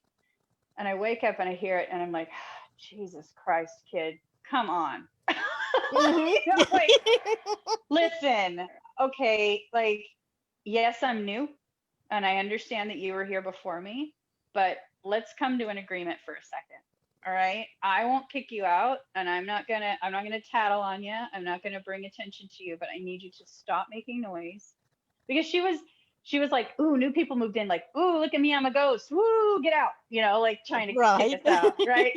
Like the white sheet thing, like she's trying to do the whole, ooh, you know, and here I am, like, you can't fool me, kid, sorry, you know. And I was like, listen, you're welcome to stay. I just need you to shush so I can sleep for 4 hours, all right? Like, you don't have to leave, but here's the rules. We live here now. Again, it's the whole rules of the living. You know, we live here now. I'll share the space with you, but please stop banging things around. You know, stop making noise. I have got to get some sleep. You're welcome to stay, but I need you to learn to coexist with us here. You know, we're all going to get along, and I won't kick you out. So we're good to go. And it immediately stopped. She wasn't happy about it, but she quit, and I got my sleep. You know, so sometimes you just have to be like, don't make noise. Don't touch me. Don't jump out of corners and go boo. Right. People don't like that. Come up behind me in the dark. Don't creep up behind me. Yeah, sometimes people have the rule, if I have the door closed, don't come in. That means we're sleeping. Exactly. Yeah, I have rules. There's rooms in my house I don't want to talk to you when I'm in the shower. Like, it's just, can we just not? You know, there's, you know, moments that you just don't want to be having conversations with spirit. I'm pretty sure my husband appreciates it that I have rules about the bedroom as well. You know, none of that. So yeah, not a good thing. I personally don't like spirits in my space. I try to get, I mean, they come in every once in a while, you know, for readings and things, but I try to keep a clean space as much as possible, because that some empaths need that respite, you know. So that's blessing your home is so important. Taking control of it. Yeah, take control of your space. You got to bless your home. You got to seal it and set boundaries and parameters and rules. And I used to say no longer welcome, but then I heard through their eyes ears that they could hear welcome. So I just say all spirits are prohibited and restricted unless authorized by me. Selective hearing loss. That's how I saw it. You know, that's an interesting point, because I've heard that a lot when I do ritual work. Is they don't hear the preface, they hear just the word, right? Okay. You can't say don't do the thing. All they hear is the thing. The thing. They don't get the positive or negative of it, you know. So you have to pick your words very carefully. And so you got a good point. You can't say you're not welcome, because they just hear the word welcome. Welcome, right? This year you said we're welcome. Right, and you have to be specific, like. You know, just in the words you choose, like you said, you're prohibited, and prohibited is prohibited. Yeah, because I have some spirits that's okay, like a friend of mine. I know her energy. If she comes by, it's cool, you know. But it's something that I have the you said parameters set for. Yep. Yeah, I try to choose my words in the positive, just for my own purposes, to keep me consistent, so I know I'm choosing the right language and not falling into that accidental trap. Oh yeah. Where I'm focused on, here's what's allowed, right? These are the only things allowed, and these are the only places allowed. Yep. And if I didn't list it, prohibited. Yeah. You know, so yeah, it's that whole greatest and highest good approach, right? Like, if you're coming in here, your vibration needs to be here or above. Anything below that, vibration is not welcome. Oh, and it's a good thing to ask to close portals, to seal portals Yeah. and vortexes or anything that might be open. You can ask your guides or whoever you're working with, the archangels or whoever, to do that too. Yeah. It's another important thing. So I think we covered pretty much everything that I could think of. Chris asked about, he said he wakes up with scratches across his back that he can't reach. He doesn't feel them. It's happened for at least 20 years that he remembers. And usually it's his wife or kids that notice them. He doesn't have any clue on the source. Wow. Any insight on that? Let's see. But Chris is pretty in tune with things, so. I'm feeling male. I wonder if it's a friend of his trying to get his attention. I'm not sure. I might not be in tune right now, but that's the first thing I felt. I don't know if it feels like there's something else extra there, but it feels like feels familiar. I'm not getting a ton of stuff, unfortunately, but Chris, did you have a good buddy that passed?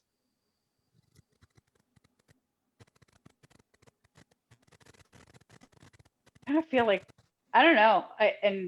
This is more Seth's arena than mine. I don't necessarily exercise this muscle much, but I kind of feel like water, like they were boating buddies or fishing buddies, or you know what I mean? Some sort of connection that way.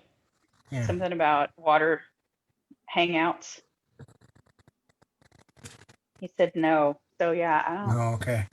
Okay, could be off on that. Aida thinks it's a hag. A hag. There you go. You have an admirer, Chris. Yeah. Not a hag? Okay. What? Not a hag? Well, okay. Hashtag what? What? Are you calling me a hag? What's happening here? No. So it might be a good idea to do some cleansing in there. Yeah. Yeah. And to state what is allowed and what's not, too. Yeah. Oh, hags show up between midnight and 3. Yep, that's true. Yeah. I didn't know that. There's some chatter, Seth, on here about people are talking about how they wake up every morning around 3 in the morning. That seems to be very common, and people kind of talk about it as the witching hour. That's just sort of empaths seem to wake up at 3 a.m. My sciencey nurse brain thinks about circadian rhythms more so than spiritual attachments. Oh, okay. But, yeah. My girlfriend feels there's somebody in the room when she wakes up like that. Yeah. She swears there's somebody in the room. So then I usually smudge the next day. Well, and I don't know. I don't know. It's kind of like the seeing 11:11 on the clock thing. Like it could be a message. Yeah. Yeah, I'm kind of split. It could be a message, or there's also this piece of me that it's like I wake up at 3 in the morning every day. Well, you're gonna find another 1,000 people that'll say the same thing out of a million. That's easy to do, and we use that as confirmatory information. However, does it really mean something's happening, or is it our circadian rhythm that's just popping us awake at that time because our body just happens to go through sleep-wake cycles throughout the night? Who knows? Nope. Or, are all the spirits up there going, all right, everybody, listen, synchronize your watches, 3 o'clock in the morning. Right? Like, it's hard for me to be like, that's what's happening, but who knows? Maybe it is 3 a.m. Everybody comes knocking on your door like, hey, are you awake yet? I know your alarm goes off in an hour, but we need to chat, So who knows? I don't know. Sierra had a question. Do you consider yourself a psychic? And if so, how many others identify if they are as well, or hone their skills of doing readings, sensing spirits like you do? Oh, how can others identify that they are as well, or hone their skills of reading, sensing spirits like you do? So how would those that consider themselves psychic or medium exercise the muscle? There's different classes now. There's virtual. I do virtual classes one-on-one now. There's different, like spirit universities out there. There's different things. There's different books. My favorite is by Pete Sanders Jr. You Are Psychic. He takes an MIT approach. It's not real woo-woo. I really identified with that. He breaks down the clairs. different abilities, and to see what you're using already daily, and then you can build upon that. So that they're reaching out to people, getting in different groups, things like that, just exposing yourself to the different terms and the different theories, and just kind of going with an open mind and seeing what resonates, because there are some very differing views that separate mediums might have. I do consider myself psychic, but I went through a physical health thing where my abilities shifted. So I'm really not doing many readings right now. I just kind of held off. I'm doing them very rarely. So just trying to get used to how they're working now. The empath thing is perfectly fine. That part is I can still feel things very easily. But I'm trying to figure out how so in doing that too, I'll probably have hopefully new ways to connect too. So Do you feel like you're shifting? Because I a know lot a of lot of people empaths are. have gone through a big shift lately. Yeah, I And think so things too. have shuffled. Yeah, things Pretty aren't crazy. coming the normal way that they used to come. It's a little bit different. I'm trying to figure out new patterns and new ways, how to decipher what's going on. Well, and it's So hard because we use symbolism so much, yeah, and if the symbols change, the whole language changed, and now you got to learn a new language, yeah. Oh, Well, thank wow. goodness I still get some things that come. Like today I did one for somebody. It was a teddy bear, and they had just took a teddy bear out of a Mm. bag, so they had just held it in their hand. So that Oh, was good. So there's interesting. some like literal ones. Yeah. Yeah, those are I cool. love those. That's Yeah, what I those are used easy. to. Yeah, those were my favorite when those would happen. But yes, and John Edward has his own kind of symbols, like this means father, and this means, on father's side and mother's side, and how to figure things out. So it's time too, time and really practice and getting to know yourself, and what are you already in tune with? What abilities are you already using? So I would say that you Yeah, could get a hold of me, if you're interested. I do the basics even, and excuse me, and I'm working on part two, and more. So Cool. yeah, so you could I'm on Facebook, and or you could write I also have Seth SethMichaelAdvisor.com is my website. You could contact me through there or Facebook. Yep. yeah. Um, It's Julie, interesting times. Everybody's gifts are opening up right now, which is pretty cool. Julie's saying she's taken classes from you, Seth, and they were awesome. Aw, yay! Hello, Julie. Thank you. Mhm. That's so awesome. Yes. Yay! Yeah. I enjoy doing them. They're a lot of fun.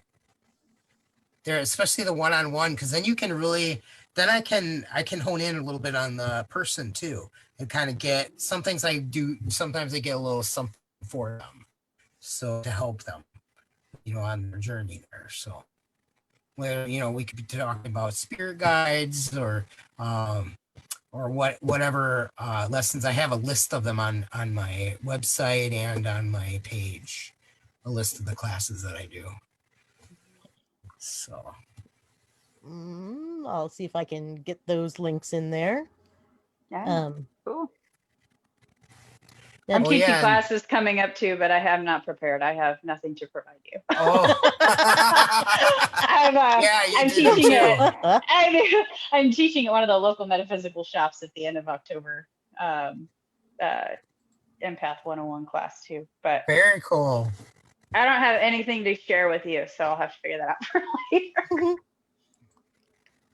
And if anybody's a empath out there and you want to have more people to reach out to, we have there's a page on a group, empath the empath connection. So Empath we Connection. have, yeah. So we have, and sometimes we have little groups that we do. Sonia's done them, meditations. She's done some meditations for us. So Cool. those are awesome. Yeah. And I do plan to get it together again, soon, and just a check-in even would be fine. Cool. Cool. There's And I was like, because my cousin is always in the group too. It's so cool seeing my cousin. She was supposed to visit, and then the pandemic happened, and then yeah. Mm-hmm. then you lose out on money too. It's really, and it's not her fault. So, but hopefully she'll be able to get over here and meet some friends and go on some haunted tours. Yeah. Oh, she's a neat definitely. lady. Yeah. We're But working on virtual haunted tours right now. Mhm. Jeff Davis is for Vancouver, and then we also for Camas. We're talking to the president of the Downtown Association about that idea. Oh, that'll be neat. Yeah, that would be That's cool. very well. We're running down on time. Okay. We have a special show this Friday, day after tomorrow night, and that's Cornerstone Paranormal or Supernatural. Excuse me, Cornerstone Supernatural. And June will be on with me, and we're gonna Yay. grill those guys and see what's happening. And then next Wednesday we've got the prolific Nick Redfern. He has yet another book coming out tomorrow, The Martians. Ooh. I think it's evidence of life on the red planet. So that's going to be really good. And That's what we were not long ago. We were a red planet because of There smoke. were? Yeah. Mhm. We were very red. At least over on this side. Right. Yeah. It was very much like the surface of Mars. The air was orange. I mean, it was just Ugh. weird. Yeah. We didn't have it quite like that. Ours was just really thick and hazy, but some of the other guys that posted it was red. It was weird. Yeah. Really nuts. Scary. Now, Jerry Wolf and I are working on a little project of putting together some witchcrafting ideas, and it's going to be called Witchcrafted. And like protection jars infused with protective energies and herbs and resins and things, and it smells fantastic. I was working with that earlier, and in here it smells like an herb shop. And then I love it. moonstone pendulums with Ooh, look at that. Pretty. infused. I will put them out to bathe under the full moon tomorrow night, and then I'm going to ship it up to Jerry, and we've got some Samhain incense, some candles. It's a first go around, so we're kind of putting it together tentatively, and but anyway, we will put those together and offer them up for sale, maybe auction or something, and help a little funding for the shows and our pocketbooks and whatever else. Jerry is a very gifted witch. It's pretty eclectic on this one because we've got the full moon, we've got Halloween, we've got Samhain, we've got Dia de los Muertos. Yep. I think that covers most of them, but I'm not for positive. But There's a lot. That's exciting. I'm glad you guys are doing that. oh yeah. Yep. There's been a resurgence of interest. The place I teach at, where I'll be doing the empath class, is also going to have me do a Wicca 101 class. So people are Nice. starting to ask questions and show interest in it as a Oh God. not just my witchcraft, rear but end as just a belief puckered. system. Yeah. Jerry says, I am not Wiccan. Yeah. I know. I was going to say there's, not just people are showing interest in witchcraft, but also in Wicca, which has Right. been very interesting, as a belief system. And so it's, part of my opening statement when I teach Wicca is witchcraft is not Wicca. Right. Exactly.